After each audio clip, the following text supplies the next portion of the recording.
Travis, we can no longer take off 60 days at a time. Okay. It's too hard to get started again, man. Well, look, we have a new studio. We have all new stuff that I had to do, and a new job, and a show. So I apologize, but we're good. We're moving. We're moving. The next show we'll arrange the cables better, and well, we get a rug. We'll get a rug. I'll make Wendy find us a rug. Oh yeah.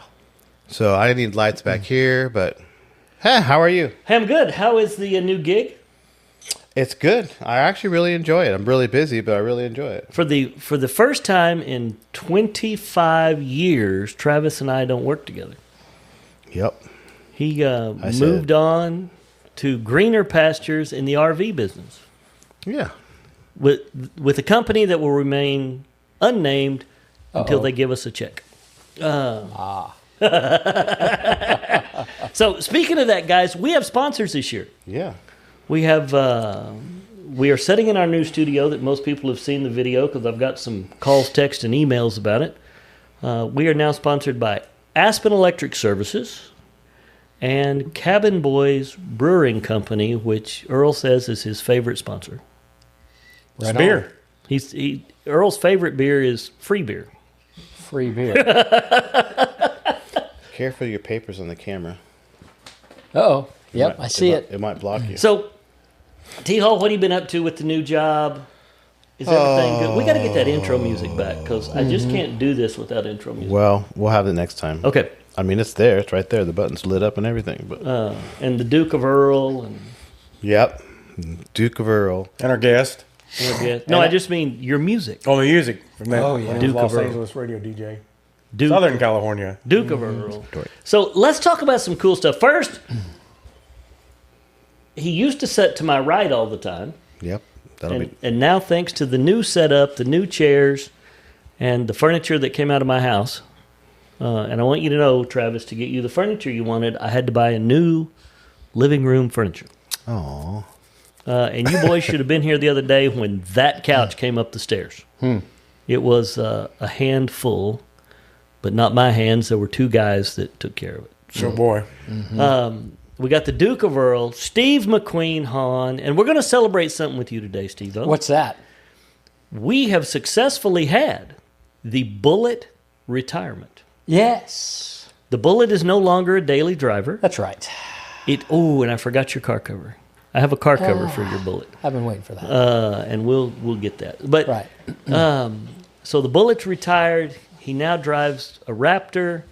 That's right. And all that cost him was he had to buy Gale a new That's right. Platinum Right. Explorer. And when you put the words Platimony in front of it, they get a little pricey. Yeah, yeah. So Hope calls it the pavement princess. That's right. Which, here's what I really thought would happen. I really thought Gail would eventually put you in the Explorer, and she'd take the Raptor back. When we bought that truck years ago, it was mine. Right. She didn't know it, but it was always mine. And so actually getting to drive it as a daily, it's just right. The world is right The now. world is right. So the Bullet is in the garage, tucked away where it needs to be to preserve the mileage and all that good stuff. Only take it out for special occasions and weekend driving. So I'm happy. Well, that's awesome. She's happy. And that's the best part because, boys, exactly if Mama ain't happy, nobody's happy. Nobody's happy. I was waiting for you to finish that. Travis, why did you look at me like you didn't know what I was fixing to say? Well, I don't know that I always agree with that. Oh, no. Well, let me tell you this. You're the only married man in the room Right. that don't Let's not agree get in that with argument right You know now. what I'm saying? Actually, I can edit that. No, Take two. Take two. And Mr. Wayne is with us tonight. Okay? And Wayne, it's great to have you here. Thanks for being our first guest of the new year. Thank you. I'm honored. And bringing the classic 1970 Superbird Man. Yeah, and thank you for your patience too. to the Hot Rod Lounge, because that is a cool car. And at some point, Travis, you've shot videos of it. Yes, we got some stuff outside. Travis is we'll insert that in, and we can talk about that. I've got some other stuff I want to talk about before we get to the Superbird. Okay. One, the 70 Superbird, I had to look up, Barrett-Jackson just finished. Okay? And I was looking back through the lots at Barrett-Jackson. They actually sold a bunch of those this year. Mm-hmm. 4 of them that I took the price down. Okay? Lot 1427 sold for $250,000. Okay? I thought, oh my Lord. Lot 1332 Pardon me. sold for $247,000. I don't know about this one. It must have been rough because it was 1154. It sold for $66,000. Wow, must be a rough clone or something. Rough. Yeah, Maybe a clone. Probably a Yep, clone. might have been a That's- clone. yeah. And this one, I'm going to do a little research on because I just didn't have time at work today. I was just reading through the lot numbers. Lot number 1400 from the Scottsdale auction, 77 Plymouth Superbird in lemon twist yellow. One of only 77 built with an automatic transmission. Uh-oh. Sold for $605,000. Wow. That is, I'd like to have been the guy that owned that car when I sold it. To put to keep that money. Minus the commission. And and I've got some other stuff we'll talk about Barrett-Jackson in a minute, and a great story out of Meekum, which you will absolutely pass out when I tell you what a man paid for the wrong car. Nice. He was bidding at the auction. He bought a 66 GT2, and he meant to buy a 65 GT1. And I'll tell you that story in a minute. But before we go any further, Wayne, let's talk about your history. Okay? Earl tells us you've worked for some pretty impressive drag race teams. Yes, I was very fortunate. I fell into a deal working on the Hawaiian Punch car. It was my first team with Roland Young and Jim White driving. So, long story short, our Mac Tools guy knew Roland, and he had come to our shop with this Mac Tools truck, obviously, and he had mentioned he had gone to the race in, I think it was Houston or Dallas. Anyway, it was early in the year of '91, and we were shooting the breeze, and I was like, man, I would love to go to watch one of those races because I'd never seen Top Fuel cars at a national event and run, And he goes, yeah, next time I go, I'll bring you with me. And he just casually mentions that Roland is wanting to hire a clutch guy, and I was like, well, I would like to try that. And he goes, really, you would? I was like, well, yeah. And because you're serious? I said, yeah. So he calls Roland that night. Roland called me that night. I talked to Jim White was in town. Talked to him on the phone. I met him the next morning at the Village Pancake House off Memorial, and he hired me. Wow. So in less than 24 hours, I was hired. I wasn't even looking to do that. I just fell into it like that. And you got pancakes. Exactly. Yep. That's probably the great part of that story. Exactly. Is the Village Pancake Pancakes. House. Come Yep. on. So tell us a little bit about you. What do you do? I know you restore some great cars because. Yes. And then through this, tell us, what was the Superbird like when you got it? Okay. And then kind of how you got it to where it's at. I mean, you can talk about family and Yes. things you love and Absolutely. all of those. And Earl, please, Wayne very well, chime in with questions and Yep. just tell us a little bit about you. Yeah, so basically my dad had a transmission shop when I was a kid. So I grew up building transmissions, helped my dad. I was a drive shaft man at first when I was 12, with the drive shafts in and out. And then he had me Right. R&R, and I was pulling transmissions up by myself when I was 14, and they had me building when I was 16. So I was in high school, I was building transmissions, and I got the muscle car stuff. My dad used to tell me stories about street racing stuff when he was a kid, and I started reading muscle car magazines and whatever. And I since he kind of liked Mopar stuff, and I was kind of gone down that path, and then I wanted a 69 Super B or Roadrunner. It was kind of like my thing, That's kind of what I wanted. And I found a car and whatever that my parents got me, and we restored it and all that stuff. But so I went from that to, like I say, I fell into the Top Fuel thing. So I flew into Rockingham race, and I finished the year '91 working on the Hawaiian Punch car. And that's the year we finished second in points, and we beat Force in the final at Indy. Wow. At the Big Bud shootout and on the race on Monday. So 2 days in a row we beat Force in the final. So that was awesome. So that's pretty cool. For me, I was 19. I was around a lot of really smart, mechanical car guys, So I was around a lot of stuff, from flow benches to all kinds of things that most 19-year-olds aren't around, And I worked with Dave Leahy, which he knows, and a lot of really smart guys. So I was very fortunate to be around a lot of really good, hardworking guys. So those guys are all workaholics. So if you're not a workaholic, you don't last very long out there. So, and I was a hard worker anyway, but I had no idea how much those guys really work. So when I worked for my dad, this in the late 80s, I was making like $600 a week. Bring home. Wow. And he paid me commission, which is pretty good money for a kid back then. He paid me commission, which taught me to work hard and fast and efficient and do it right the first time, so you don't have to redo it, So when I went racing, they started me out at $275 a week. Okay. And we were working 70, 80, 90 hours a week. And I was like, this is stupid. Wow. Right. And, and most people envision it, you're getting paid to watch drag racing. It's like, no, if they're paying you to be out there, you have to work. There's a lot to do on a race car. So, as all of them guys know, obviously. But so anyway, I was a worker. I didn't mind working. So my mindset was, okay, I'm going to go into this. I've got to prove myself. My goal is to not maybe outwork everybody, but at least nobody outwork me, Right. So I worked very hard. And I made sure to not be sitting around. If we were caught up, I was cleaning the tow vehicle. I was cleaning the toolbox and trailer. I was always doing something just so the guys wouldn't let me go. I didn't want to let anybody down and look stupid, So that's basically how that happened. So I raced. That was full. I raced. I finished the year in '91. At the end of the year, I was like, I'm done with that crap. There's no money. By the end of the year, I was making $325 a week. And like I said, I could go home and work 30, 35 hours a week for my dad and make $600 or more, So I was like, this is a no-brainer, So I go home. In the middle of '92, Dave Leahy calls me. He was working for Jim Head, and he goes, hey, man, we need a clutch guy. Our clutch guy quit. We have to go to this race in Brainerd in 2 days. He goes, can you come fill in for the week? I was like, well, sure, I'll do that. I'll help you out. Because I really respected those guys, Right. He's like, well, what would it take for you to stay on the road and do it? I was like, dude, there ain't enough money for me to even do that. I like being at home with my cars and do my own thing. And so anyway, and he says, so what would it take for you to do this? And I was just joking. I'm 20 at the time. I said, well, if you fly me to all the races, I'll do it. I was just being like a smart aleck, And so he goes and talks to Jim, and Jim says, well, if he works like you says he does, I'll hire him. So I was 20. I was a fly-in guy. So Oh, boy. Wow. Go to the airport and pick him up. it was great. So I had we had shirts made that said "Fig," which is freaking fly-in guy. Right. The shirt Hey, said. you need that shirt. That's funny. Aren't you the fly-in guy for FIG. no? The flying guy. Not anymore. I got promoted. Oh, Yeah. FF. IG, and had an airplane, and it said we do less because we can. Oh, that is Nice. hilarious.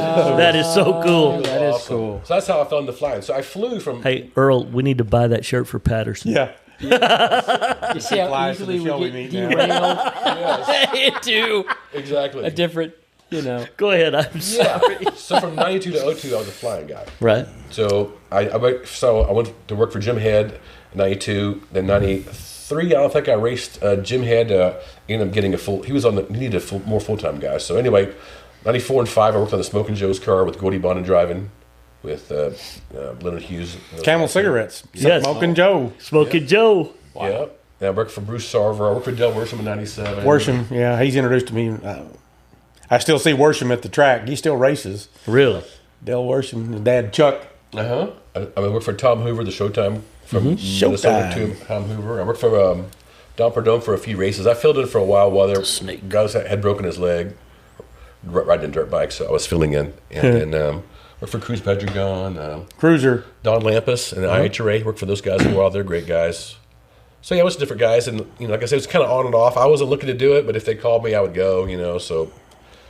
But yeah, it was a pretty good gig. So like I said, in '02, my youngest son was 4, and my next younger son, he was 1, and they would be my older son especially, he was really sad when I'd leave to go out of town. So I was like, my kids actually want to be around me, so I'll probably hang around the house more and be around the kids while they actually want to be around me. So I quit racing in '02 and just did my shop full time. So up at that point, I was working for my dad, building transmissions. I'd leave on like Thursday, fly the races, race Friday, Saturday, Sunday, fly home Sunday evening or Monday morning. Then be back to the shop Monday to work at my dad's shop. But I also, I was doing the muscle car stuff in between races. Since I was flying in, I was home all the time. Right. So I was doing muscle car stuff, building engines, doing transmissions, street step stuff. I was racing at the track all the time. So I was working all the time. So I bought an industrial sewing machine so I could make my own seat covers and things. Okay. Yes.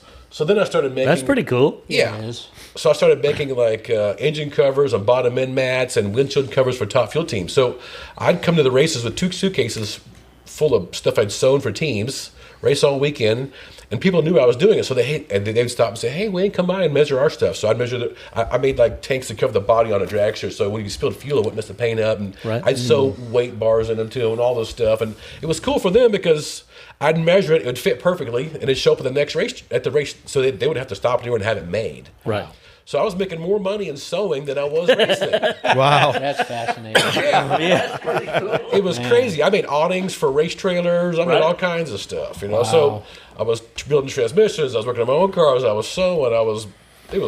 Then the weekends I was home, I'd race, at least 3 times a week. I'd race at like the test and tune on Fridays. I'd do the bracket race deal on Saturday, and I'd go to midnight. So I was raced all the time, worked all the time. So that's just about that. And so I did that all the way up until, like I say, 2002, and then I quit the racing then and just dove into doing my own thing. And I worked by myself up until about 6-7 years ago, I say. My older son would help me a little bit every once in a while, but then I hired my first employee basically, I think 6-7 years ago now, and I was always afraid to hire guys because I was afraid I couldn't keep them busy and and all that. I was afraid of that responsibility. But anyway, I hired him, and his name is Darren, and he can do lots of the things that I can't do. So we started taking on more types of work, and then I hired another guy named Josh, and both those guys are still with me. And then I hired a parts runner, and then we moved into our new shop. So Big shop. yeah, built a 9,000 square foot shop at 6450. 9,000. Yeah. She's full of cars. Yeah. Full of cars. Yeah, and then we just added on about a year and a half ago another 6,000 square feet, so we're at 15,000 now, and I got 20 guys now. Wow. Yeah, so I'm very fortunate. In 5 years, we've gone from like just 2 or 3 guys to 20 guys, and so we have a body shop side and mechanical side. So me personally, I love street strip muscle cars. I love stuff that's hauls ass and is low maintenance and reliable. So, and I love tuning curvature stuff, distributor curving, all that kind of stuff. So blueprinted motors, and I love stuff that zings and runs well. So, in my opinion, what separates me from other shops is I build stuff that runs and drives and is low maintenance and reliable. I make sure there's no leaks and squeaks, and I try to overdo the cars because I want it to be like, anybody can jump in and drive it anywhere. Like which is what I do with my Superbird. I drive it all over the place. Oh, do you? So she may not be a daily, but you still drive it. Yes, I drive it a lot. Yeah. What's your go-to brand? I mean, is it that cars? Yeah, Mopar stuff. That's kind of what I fall into. But I have other stuff. I have a '68 Camaro. I've got a Rambler Scrambler, a '69 Rambler Scrambler. I've got a '64 Thunderbolt Fairlane clone. It's a replica. So I like all kinds of stuff. But I got 12 cars, and the rest are Mopar stuff. So that's cool. I've got 2 wing cars. I got an A12 car, 446 back car. I've got a '68 Big Block Dart that I bought. That was my first car. I got it when I was 15. I've got all kinds of Mopar stuff. How often do you drive that Roadrunner? So I drive it quite a bit. I just got the motor back in it a few weeks ago. Long story short, it's a unrestored car. It's had some paint touch up done. Right. Yeah.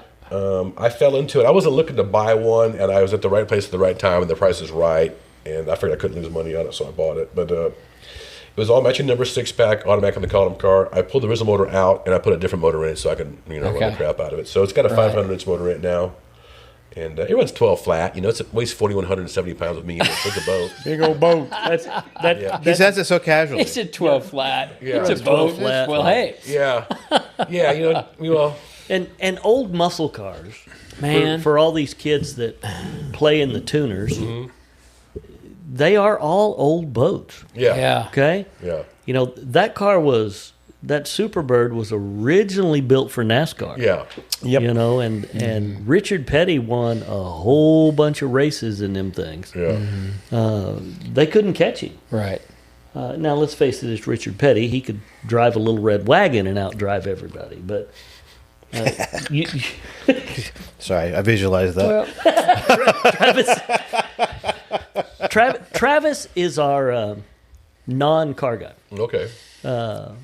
Although I've been in the car business for 20 years. Yeah, he has. But I've always been kind of on the other side of it.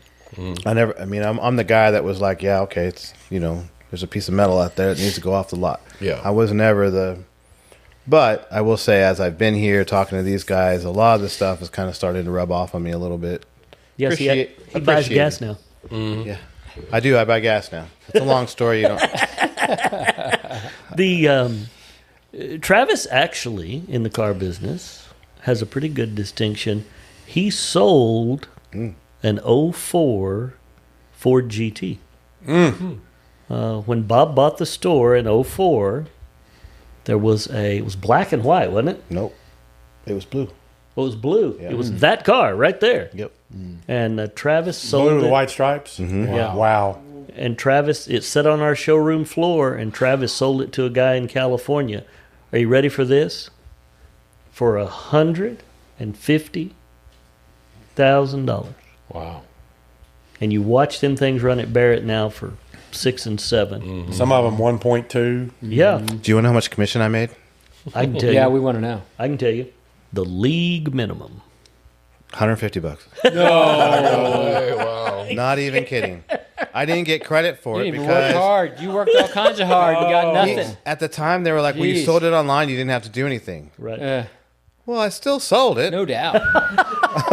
Good grief. Wow. Yeah, I got $150. So, Earl, ask some questions. Give us some insight here, brother. Well, he's in our area, this, Arkansas, Missouri, and Kansas, and certainly Oklahoma and Texas. The name of his business is Smothers Supercars. Right? Like the Smothers brothers? Yeah, that's his last name, Wayne Smothers.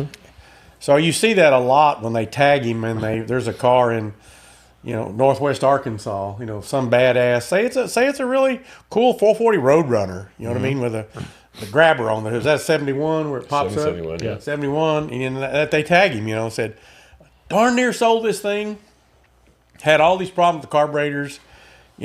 Couldn't get the timing and all that stuff right, and it was just a pig. And a friend of a friend said, "Take it to Wayne over there and just leave it. Take it to Tulsa and leave it. And when he's ready for you to come get it, you'll come get it." Well, and that's kind of a common thing. Like you said, when you come get it, she's ready to rock and roll. Right. She's ready to run. Yeah. Don't touch nothing. Right. Don't be moving that distributor. Yeah, that's right. So is your shop only for like restoration, that kind of thing? Yes, I still build a lot of transmissions for like late model trucks and Tahoes and stuff like that. That's because them Chevrolet transmissions go on. Oh. Yes, do a lot of those, a lot of Fords, a lot of Dodges. A couple of funny stories that, we're all one big group and we're at Tulsa Raceway Park, bracket night or whatever's going on out there, midnights.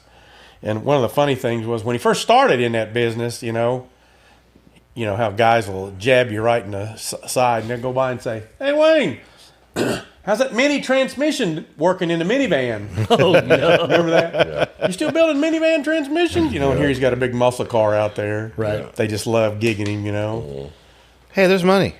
I mean, Oh, yeah.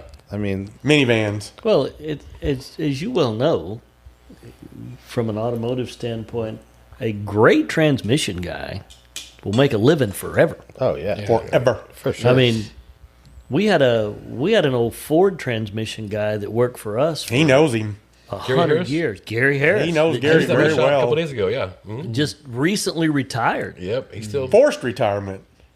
No, he forced it. That's what I mean. He forced himself. We had kept Gary forever. Yeah, Gary's awesome. We had actually put Gary in a spot where he was working 2 days a week, Yeah. and he would come in and diagnose them and tell the kids how to fix them, Yep. Yeah. and then he'd come back in a couple of days and check them, Yeah. That's funny. Check him. and they'd put them in the car, and he'd diagnose a few more, Yep. and then he'd come back in on Thursday or Friday and check those, and they'd put them back in the car. Gary Harris, we used to joke. Travis knows Gary. Gary worked up there forever. He had a heart attack while he worked for us. And I know that. the joke was when they got him to the hospital and ran the blood test, his blood was 90% mercon. It's still red. It was still red, but That is funny. it was transmission fluid. He had That's soaked awesome. up so much through the years. Mercon. But Yeah, he's a great guy. Have I've you known him a tried- long time. Are transmissions much different than they've been in the past? Or are they pretty? I mean, obviously there's technology in them. Yeah, but the electronics is it's like everything. The electronics are great when they work great. Yeah. So when they come in, you have to diagnose it and figure out if it's a mechanical internal problem or it's actually an electronic, Yes. electrical sensor or whatever, a solenoid, the computer causing it. Or I've had an air cleaner burn the transmission up. So there's all kinds of things. Yeah, like the GMs, the 4060s. So like they control line pressure on the transmission off of airflow, past the mass airflow sensor. So if you put a K&N filter in your car and you have too much oil on it, and the oil gets on the sensor, it makes the sensor read wrong, and it'll fry the transmission. Right. So ask me how I learned that one. So a guy brought me one, it was fried. I overhauled it, and I go drive it. It shifted great at light throttle and it great at wide open throttle, but it would slip at part throttle. And I was like, what the heck, man? Yeah. So after lots of reading, I tried all kinds of things, could not figure it out. Long story short, I called Transgo, which is I use your shift kits, and first thing he says is, "What's it got for an air filter?" I'm like, "What the hell does that matter?" Yeah, air filter. Yeah. I go, "It's a K&N." He goes, "What's the problem?" He goes, "Put a paper element in it." He goes, "Take some brake clean, spray out the mass airflow, and it'll fix it." Sure as crap, it did. So air filter. And since then, I've seen a few. So there's lots of things like that that'll kick your butt that you don't know, and you have to learn the hard way. But But honestly, it's just like EFI. It's made motors run way better and last way longer and all that stuff, So hydraulics can work almost as good as electronics when they're working good, but you can't make them work as good as electronics when they're working really right, Yeah. So, but the mechanics of it.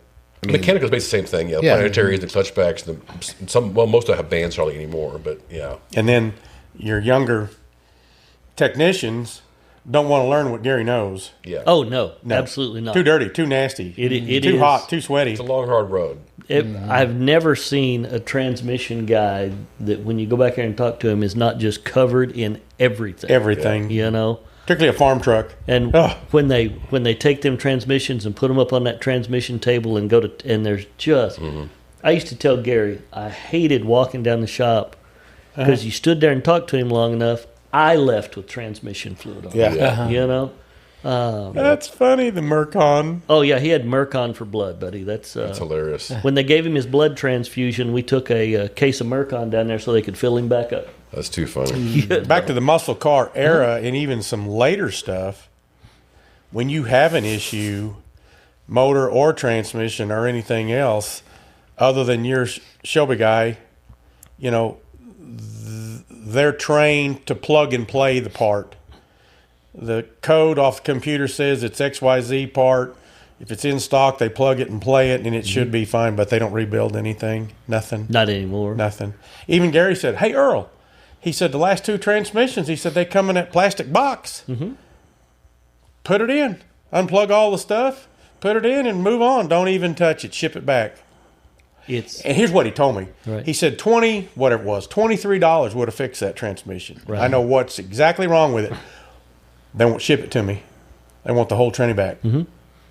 Because they want to send it back to engineering and tear that transmission apart and figure out what happened, why that part failed. Wow. And I'll give you a prime example. We put an engine in Mr. Bergeron's GT350. Jerry. And they shipped a whole new motor. Not a lot, long block they ship to you and you take pieces off and from the old motor and put on the new one. They shipped the whole new crate motor with everything attached, straight from the plant, that new 5.2 flat plane, and Blakely, kid that performance guy at Riverside that interviewed with us, that's got the little drift car. They took one motor out, put one motor in, and that motor he wasn't to drain anything, change anything. You were to put it in the crate, seal it back shut, and Ford will pick it up on Monday. Jerry's a Hallett guy. He's been to Hallett. He knows. Well, you know what a transmission was going through at Hallett. Yeah. Jerry is the head race instructor at Hallett now. Yeah. So you did drags and stuff too, right? Those now, what's the? Again, not a car guy, but those don't have many gears, do they? Okay, so they have a one-speed transmission, so it's just 1-to-1. So Right. if you take your manual tranny and put it in third, fourth gear in a manual, which is 1-to-1, Right. You basically just floor the engine and just slip the clutch to keep the motor up, 6,000-7,000 on a car. And those are about close to 10,000 now. But so basically, that's all you're doing. You're slipping the clutch for about half track, and the clutch locks up. So the more power the cars make, the more they slip the clutch and for a longer period of time. And then what happens is the clutch would weld up and yank the motor down. Then usually you spin the tires or lug the motor and whatever. So that's why they keep having to add more and more clutches to make the thing slip and have a smooth transition from lock up to accelerating. So basically you floor it, the motor goes up, the clutch is slipping, and you're applying clutch and you're controlling timing and the fuel curve, and you're putting as much to it as you can without smoking the tires. And about half track or so, you got enough wing pushing down the back tires so you can start pouring the coals to it and start accelerating. So the G meter pulls more, they say, I think it's at half track than it is at starting line, because it's got so much downforce you can actually accelerate even harder. So it actually keeps accelerating. So if you look at a G meter on like a muscle car or 9 or 10 second car, it's really high right at the hit and it falls off real quick. Fuel cars aren't like that. They just keep going and going and going and going. So Oh yeah, them old drag cars, they got no quit in them. yeah. As long as they keep traction. And don't go boom on the big end. Yeah. What's cool is they'll go 60 feet from a dead stop. They'll go 60 feet in 0.8 of a second. Right. 60 feet. And they're going over 100 miles per hour in that. Wow. So you expect the throttle, it's 100 miles an hour. Like, wow. Like nothing. 0.8 of a second. Yeah. Wow. And just stand on the starting line and watch that is pretty cool. I mean, after a while, you kind of get used to it, but it for a while I'd raced. I wouldn't race for you got to go do it again. I was like, man, it's awesome to stand up there. It's pretty cool. In March, they're all coming to Tulsa. Right. 43 of them. Funny Car Chaos out here at Tulsa. I still have not to go. And I'll be the first to admit I'm not a drag race guy.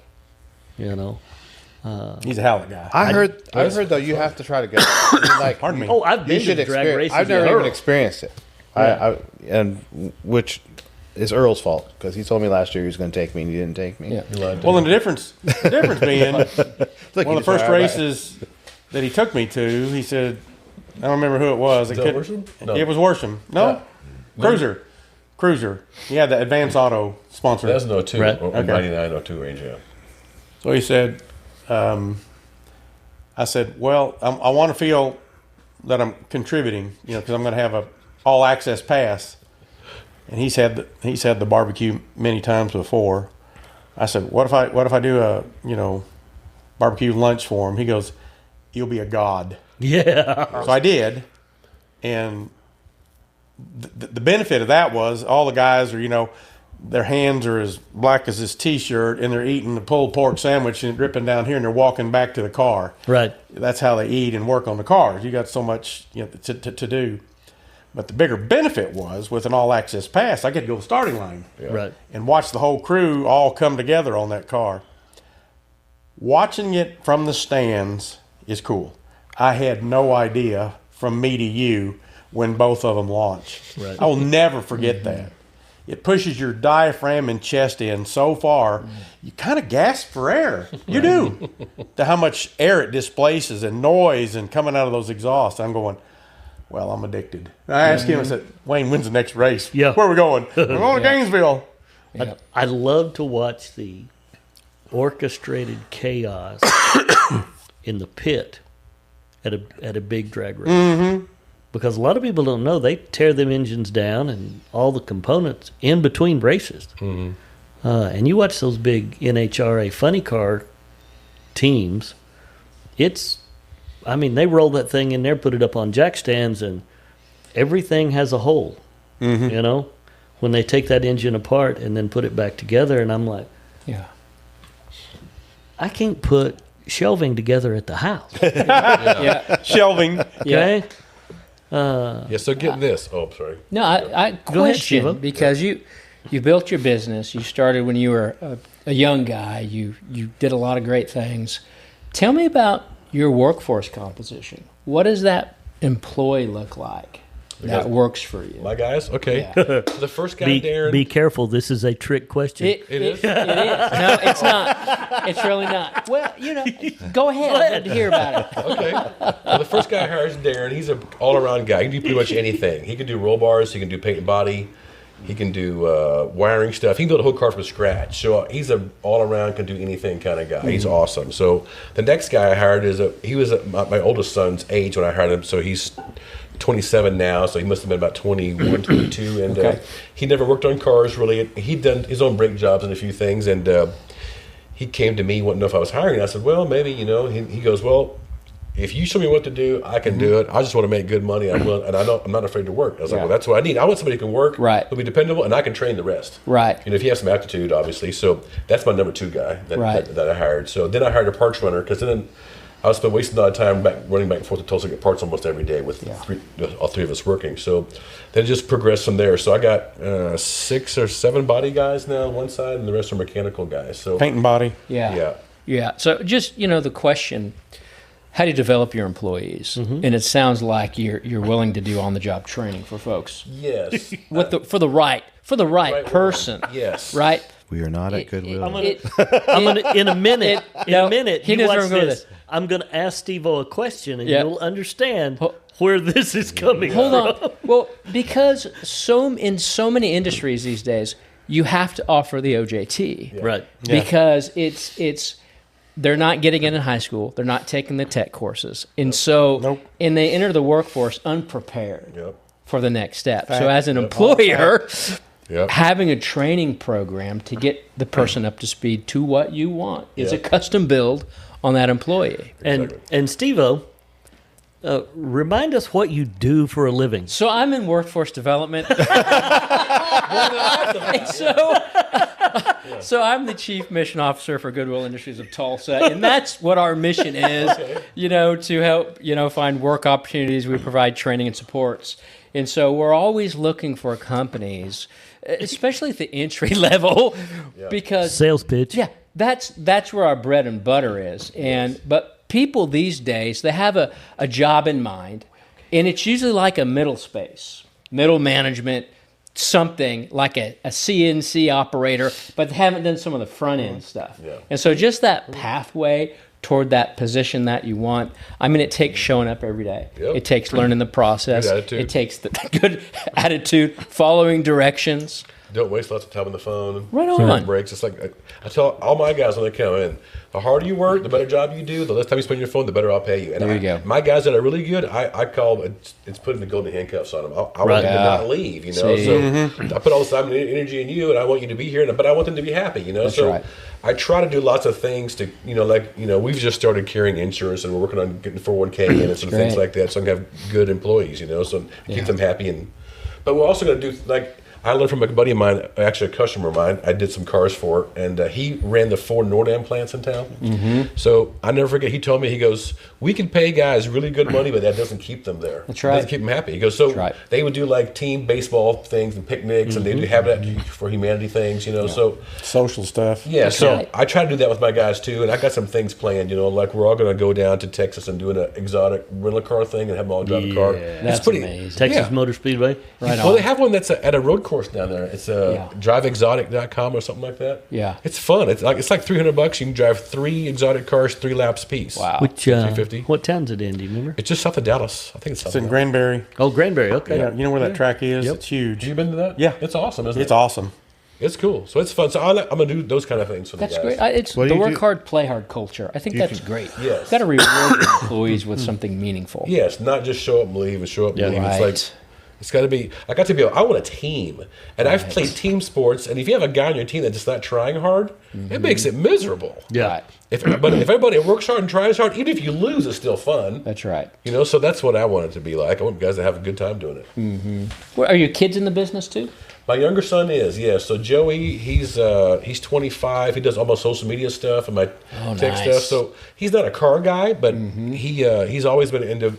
When he was little, he would make stop action videos of Legos and add sound and all that stuff. So he's always been in videos and editing. So he does fantastic. So I'm kind of grooming him to kind of take it over because I told him you don't have to be a car guy to run the business because he's seen it, how I've grown it, what I've done. He sees all the numbers and what I do. So I told him, if you watch the numbers are good, it's all good. If the numbers go bad, you got to figure out why and fix it. So he's doing very well. So I'm very Go ahead and tell him what Jenny does. She's next door in a new shop. Yes, my next daughter, she's 22, and she worked for a place in Ulaga that did vinyl graphics and embroidery for 2 years. So then we bought that business and moved it onto my property, and we added window tint to it too. So she does all 3 of those. So she's got 2 employees that work for her right now. Wrapping police cars, boats. That's cool. Ambulances, wreckers, does whatever. And I kind of wondered with your sewing experience if that figured into the equation now. No, it didn't actually on that deal because they all they have the embroidery machines, which I did all the handheld old school fascinating. stuff, you know. big Old vinyl. school. Yeah.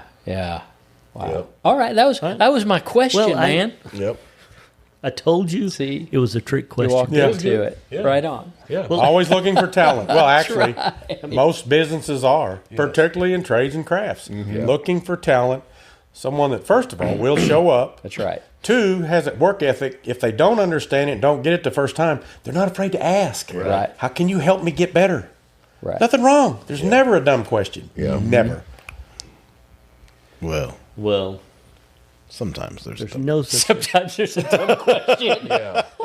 Well, that would only be Yeah. that would only be when Randy Pierce asks you how many lights are on your dash for the fuel gauge. That's a question that you didn't need to hear. So no lights is bad. No lights. No lights Like, You had fuel. or that light that Internal. I've run out of gas a couple times. Yeah. oh yeah, that's true. 3 Randy miles takes to every empty. opportunity to make that known to all of us. Yo, you know what? Here's what I can guarantee.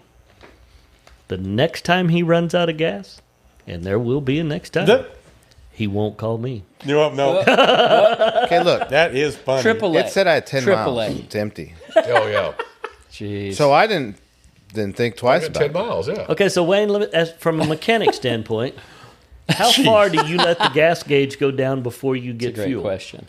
Well, if you know the car very well and you know how far you can get, then I've pushed it past the 0 mark. See? Oh, my Before, I've been God. out somewhere and thought I was going to make a you. gas station, and I didn't make it, and it just finally just shuts off and stops counting. I was like, crap, I got to find a gas station. I'm trying to wow. find a gas station. Right. How about I've on made it a Right. how about on a 1970 Superbird that has no countdown timer? Yeah, that thing you don't want to be left stranded, you know. So I'm always ready to get out of the car and stretch anyway and walk. It's not quite as comfortable as newer stuff is, you know.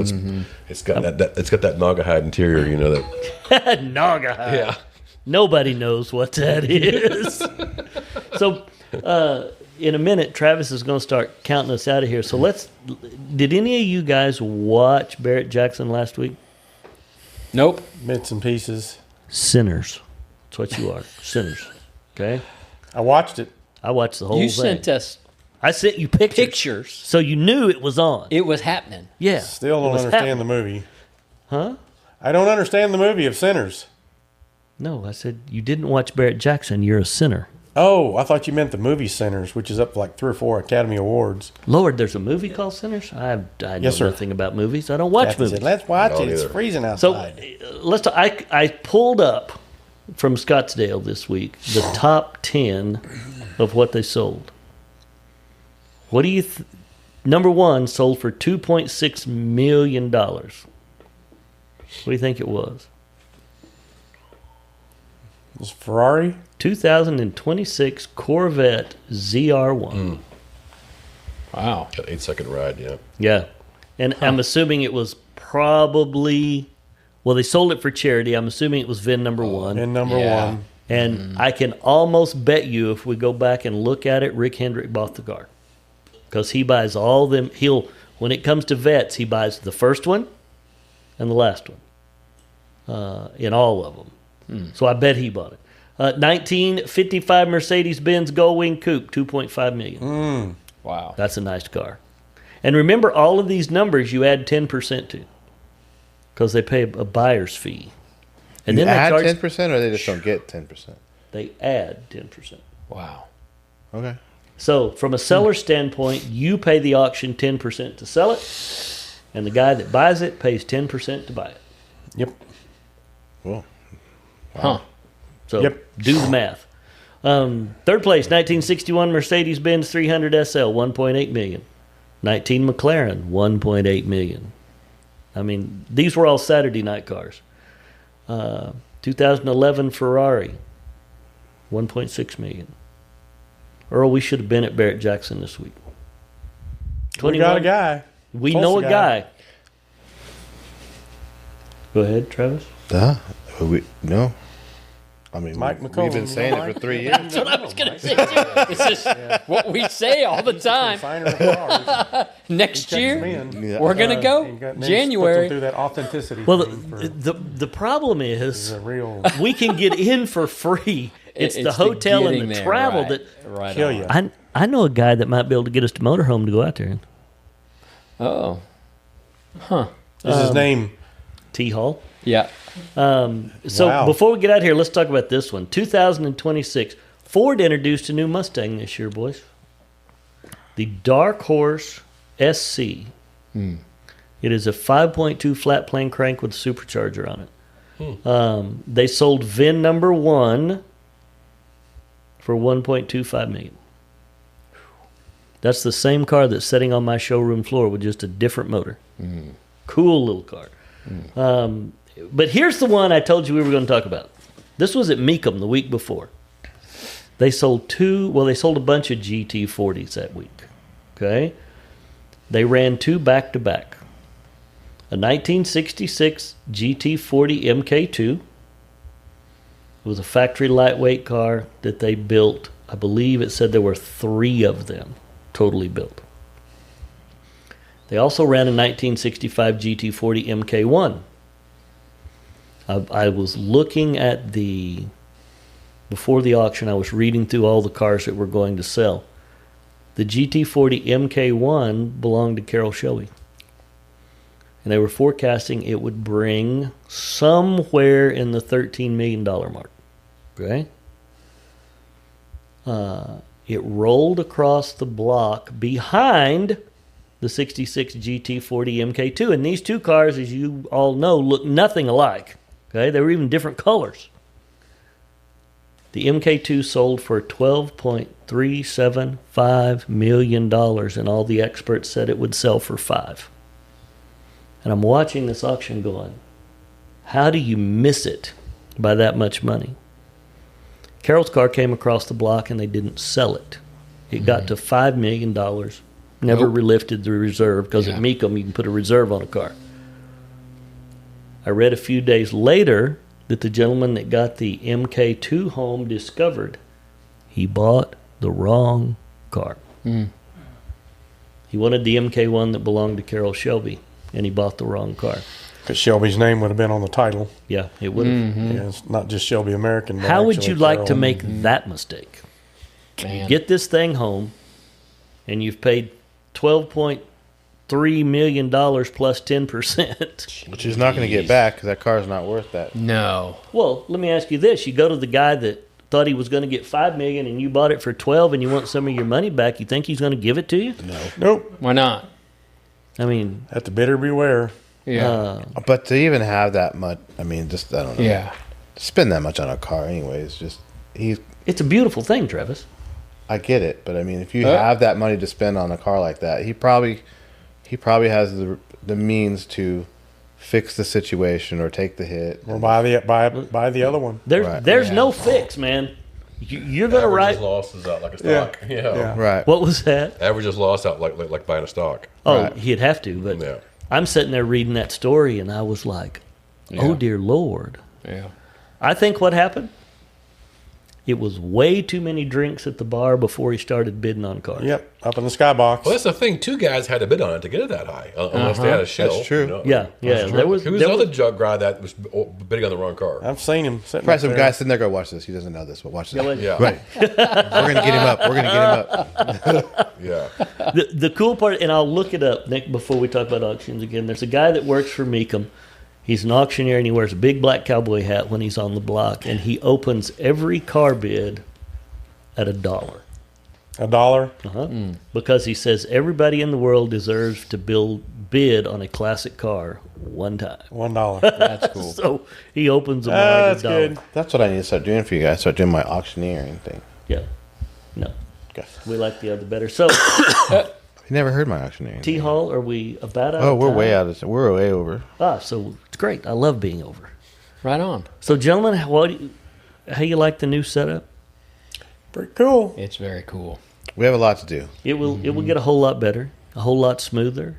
So, folks, don't go away. This is season 3, episode 1. We generally do episode 1 of the new season on my birthday. This year we did not. Happy birthday. Thank you. Because on my birthday, I was moving in all this furniture down here because I was off work. And I thank the boys over at Daemi Insurance Group that came over and helped me move the furniture. Friends I've known forever. We need to thank our special guest. And Mr. Cody Baird back there, who who may turn into a new camera guy. All right. He says he will work for free Cabin Boys beer.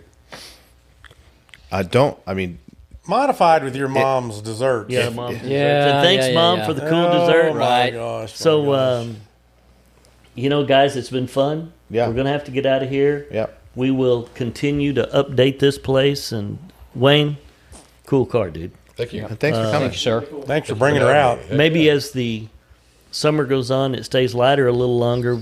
We can do another Wayne car because it sounds like he's got some cool stuff. Heck yeah. He does have Nice some to cool have stuff. a little perspective, a little GM or you know, The one that I suggest, and I have a video, but I have some pictures when I was out there 2 weeks ago to pick up my bags from your daughter, goodie bags for the Funny Car Chaos thing. Is that a 68 Charger? Super Big. It's a 68 Super B. You've not seen paint like this ever. Okay, This is a SEMA car. I like it. You won't believe it. I'll show you some pictures when Right. when you close us out, Travis. So, one question about the 70 out there. Does it still have the Roadrunner horn on it? Yep. Yep. Nice. Did you know that, Travis? I did not know that. It sounds like the Roadrunner. If you look, there's I saw on the the Roadrunner, wing. There's a yeah. picture of the Roadrunner, and the horn is a Roadrunner car. Yeah. I think I read in '70 your car. They only built like 1,935 of them, correct. or Yeah. some number like that. Exactly. I'll have you know, I was showing that car off to some guys at work, and one of the guys that was there said that when he looks at those cars, he can see himself sitting on the trunk eating tacos on the wing. Yeah. Yeah. I said yes, until the owner comes out and clubs you in the head. No doubt. So, all Will right, it hold you? Will it hold? Nah. never mind. Yeah, it will. It'll hold like 3 people up there easily. yeah. Really? It's cast aluminum and it's got braces in the trunk from the wing down in the trunk, so it's solid. Wow. And the We'll have to downforce put on that Earl. car, Get a picture with Earl up there. Just do it. No, we're not doing that. the downforce on that car when you're running, it's just got to be amazing. Yeah, you With know, that I don't, big wing. I haven't looked at the numbers up, but I don't go fast enough to do that. I mean, I'm doing 100. I've been 120 in it or so. At the NASCAR thing I went to. Not fast Yeah. enough. 120 in a 4,100-pound Yeah. car. Jeez. Yeah. He took it to Talladega, Yeah. reunion of the bird cars, and he Bird said cars. it was wild to be Well- on that 24-degree slope. I can remember, I'm old enough to remember when Richard Petty was wheeling those around the NASCAR track and won Daytona in one of those. Just an amazing car. At one point, I think they tried to outlaw them because they were too fast. They did. Get rid of him. And just a crazy fast car. And you think about what that car weighed to be wheeling it round and round a NASCAR track. So, all right, T-Hall, we're going to get out of here. They couldn't go as fast, though, could they? They were in 200 back then. Yeah. I mean, just the way the suspensions are built. The ones that are built now, I mean, the design. Maybe I'm wrong, but Travis, that Richard Yes. Petty had run 200 miles an hour in that car in the 70s. In 1970, yeah. wow. Which, they weren't like the street cars. I mean, they were gutted race cars Right. with cages and bigger tires and whatever, and they had really high gears in them, obviously, and they're buzzing. I'm sure 7,500 RPM around the track to do that. But yeah. and but yeah, and they're still, them old Winston Cup drivers, because that's what it was called back then, Yeah. still hanging their hand out the window smoking a Winston at 200 miles an hour.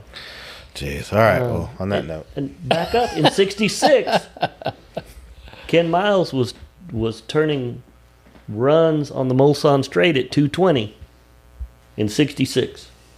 okay. I stand corrected. You seen the movie? Don't act like you didn't, because you went with us. So we're gonna get out of here. Wayne, thank you. Awesome. Thank you, guys. Let's do it again Appreciate it. for our buddy Duke of Earl and Steve McQueen Hahn, who surprisingly was quiet tonight I'm taking it until all we in. started talking about hiring employees. How do you hire the? Yeah. How you hire that guy? Yeah. How do you? And Who are these Mr. people? Travis Hall, be sure you introduce the music here. What? Yeah. Sponsored by. That's where I was headed. Okay. And remember, folks, we're now sponsored. If you need some work done in the house, electrical wise or commercial, the guys at Aspen Electric are amazing. Jeremy Parchman, that owns that, I've known for 25, 30 years. And we want to thank him and his lovely wife, Jamie, for our new studio, because there's one that provided it for us, and the guys at Cabin Boys Brewing for coming on board to help us out. So we'll keep hiring sponsors, and eventually we'll find one of them that'll pay for the trip to Barrett-Jackson. For all the guys, I'm Randy Pierce, and I'll see you down the road.